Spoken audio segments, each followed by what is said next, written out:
The date was September 11th, and New York was struck with tragedy as one of the deadliest crashes in history occurred. Though after all these years, the exact cause has still been widely debated by many. So on the anniversary of the disaster, I intend to track down the culprit once and for all and put an end to the mystery behind the tragedy. So naturally, I took to Twitter. I needed suspects to narrow down my search, and to get anywhere in this case. I asked around to see if anyone had any useful info. Naturally, Loser Mark suggested Chris Chan, a curious suspect to be sure. He had some priors and certainly would be well equipped to carry out such a feat, but what would be the motive? His aggression towards the trolls may have been a factor. This was adding up, but I certainly didn't have enough to make an arrest. It was then when I decided to examine his old YouTube channels to find out if he had the means. I fired up Windows 98, propped my old flip phone towards my screen, and got to work.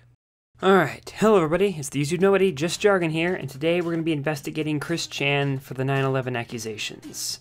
So, my informants have told me that he's a suspect for this, so we are going to look at his YouTube channels. I'm here on the Quickie, Chris Chan Wikipedia, for those of you who don't know. Not to sound like Base Shaman at all, but we're going to look at his channels today. All the ones that are closed, we obviously can't, look at. This one is still up. Let's start with the first one from September of 2008.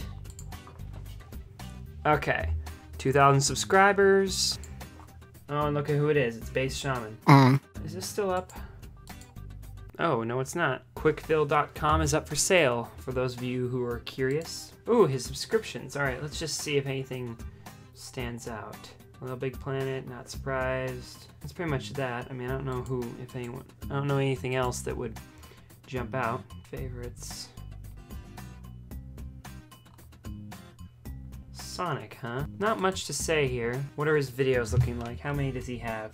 I don't know. Chris Chan was a he when this was made, so I feel like I don't know how past tense works with that type of thing, but let's just take a look. Oh, this is the one where his important message has been seen. In case you guys are curious, this is the video that pretty much everybody commonly knows from Chris Chan. This was a video that was on his disc. He made a disc called Yep, I'm on TV that had all his TV appearances, and this was the grand finale. And it was not him on TV, obviously, but it was him talking about all his experiences. Hello, ladies and gentlemen, girls and boys, and dudes of all teenagers, as well as the gals. My name is Christian Chandler. I am here, and y'all are there. This message is for everyone of the present and the future beyond this date, February 24th, 2007, my birthday, my 25th birthday. Well, I mean, that's pretty much all you need to know for that, but that's his first video. Nothing's really jumping out at me quite yet. Pretty much that is it, but let's see the YouTube finale. Clyde, you are a liar and a vicious son of a female dog. This will be the last video I upload to YouTube, but my inspiration shall continue. To my loyal fans, thank you for your patience. They will continue to be rewarded. As for those who despise me, justice will be served. Peace. Well, non-profits and activism. Oh my god. This one has a higher like ratio probably because he said he was quitting, to be honest. But I'm not getting anything that screams I'm gonna, do 9/11. Then there's a Christian W channel that came second, that's still here at least. These ones were close one way or another. And after that, the rest are still here. So let us venture off into the depths and click the next one. Okay, this one still has the favorites tab. I think this is the same playlist as before. Yeah, it is. This is the same playlist as we saw on the other one. Again, this thing is set up very weird. It's got all these videos that aren't his at the top. This one's got more subs. Let's take a look at the about section. No about section. Wait a minute. Is this when... I don't get it. Was it 2011 that Chris Chan came out, I guess? This is in that weird transitional period when the hair was growing, Let's see what this one is. Attention, read my lips. Online socialization is a bust. socialize in real life is the tops. And also, no more videos! Fuck you most, and fuck you social sites like MySpace and Facebook. What's with that light in the back? I'm out. What the heck is this? I don't want to know, but I do at the same time.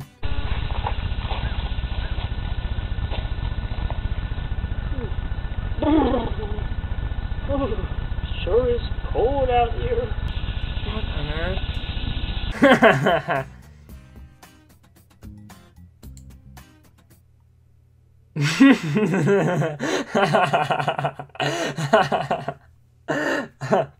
But again, nothing that screams 9/11 vibes. Okay, listen to this. This is the next account. Apparently very vaguely aware that YouTube accounts used for blackmailing people tend to get shut down. Chris created Clyde Greg Cash Mays to post his blackmail videos of Clyde Cash.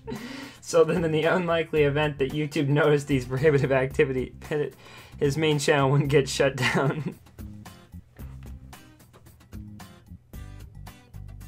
Wait a minute. He's apologizing? Ladies and gentlemen, I apologize for the recent video I uploaded, which obviously was a terrible joke.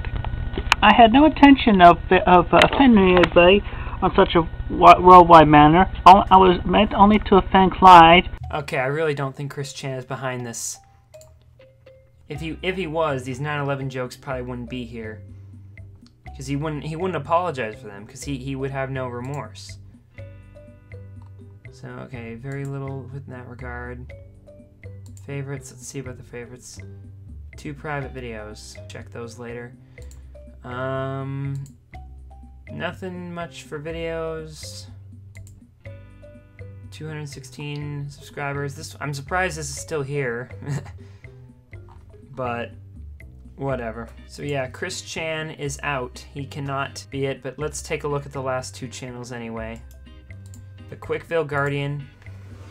This is the one that most people are familiar with, in the modern day at least, for the people who are finding Chris for the first time. This one is the normal channel that's used to this day. This is the official channel, and the one and only creator and author of Sonic and Rose Chew series, Christine and Weston Chandler, aka Christian Christopher, Christian Ricardo, me. Thanks for this personal face, but yeah. So that's pretty much that. I think Base Shaman is the first result here. So videos, there are a plentiful amount of videos on this channel. This was created not too long ago in this grand scheme, or well, 2012. What? I don't know, hey, maybe a little comedy will help. Inspire you to donate big amounts. I'm a little piggy, here's my snout. Oink, oink, oink, oink, oink, oink. I'm a little piggy, here's the meme. Oink, oink, oink, here's my snout. Oh god. This is the kind of level we're on, isn't it? Basically what Chris Chan does on this, or Christine Chandler, I guess I should say,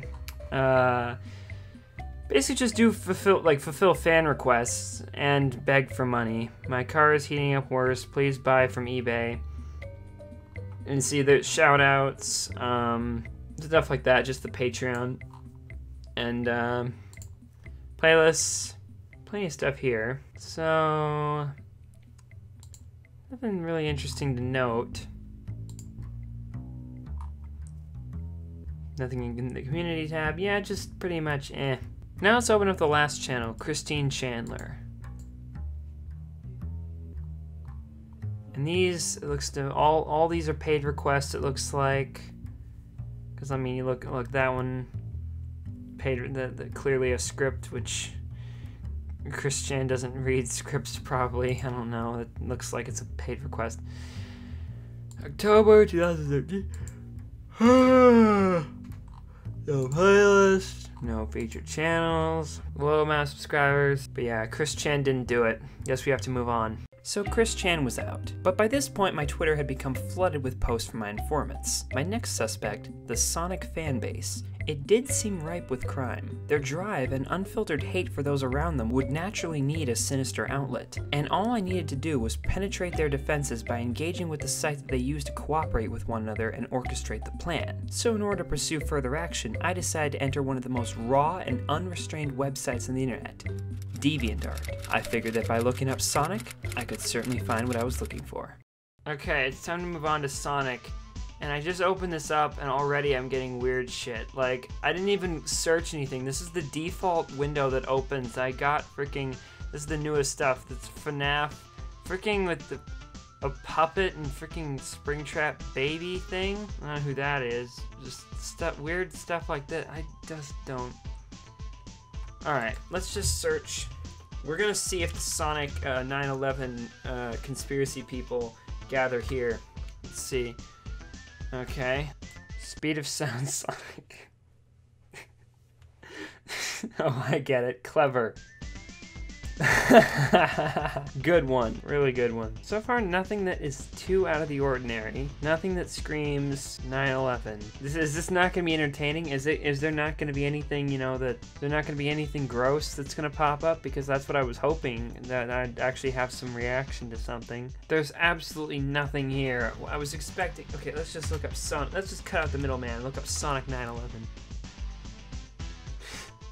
It's just going to give me. Okay, we're starting to get into a little bit of a weird range. I don't want to know what that is. I don't want to even go near it, alright? This is so boring. There's nothing here. Do I have to just straight up go on some furry website just to get some weird results that are actually in memory of 9/11? If this is in the public domain, or if this is in the public eye of, you know, the Sonic Fanbase, then obviously they didn't orchestrate 9/11, because this, if they did, then this wouldn't be here. Guess that means they're off the hook too. Weird. So clearly the fanbase had some problems, but not in relation to the crime at hand. I began racking my brain and attempting to discover where I'd gone wrong. How had I hit so many dead ends? There must have been more to it. Then it hit me. Maybe my informants had led me astray.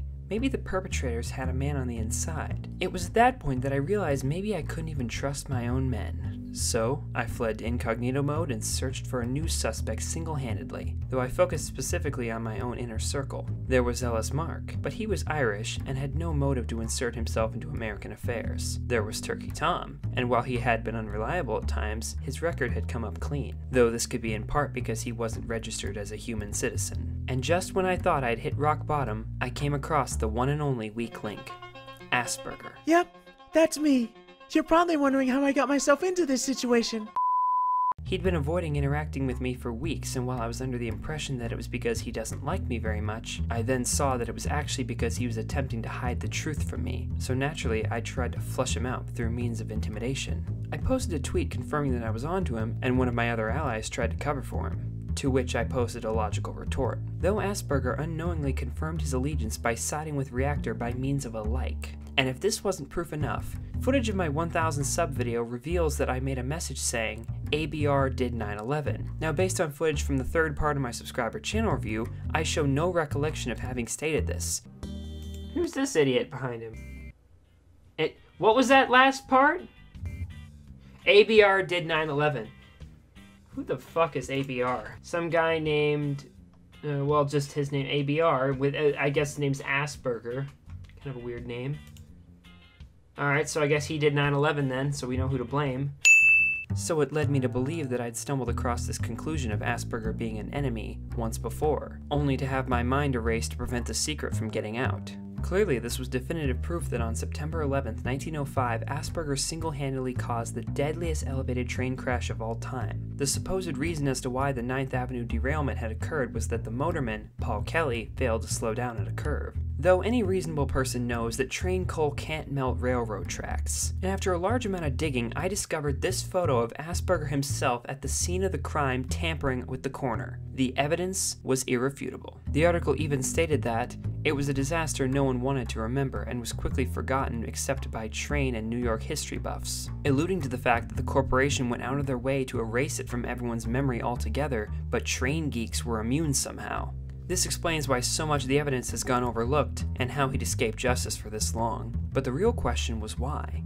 Well, I assert that Asperger has been a sleeper agent for the corporation plotting to take over the internet, and has been for over a century through cryogenic preservation. As the corporation expanded out into YouTube, Asperger was thought out and coerced into falling in love with Mumkey Jones through psychological manipulation, and then left at Mumkey's side. And I know this is building on the theories from my previous video mentioning Asperger, but if you want substantial evidence to back up the claims that Asperger is an erotomaniac who's secretly in love with Mumkey, just look at this scene from Mumkey's latest short film. I think the evidence speaks for itself.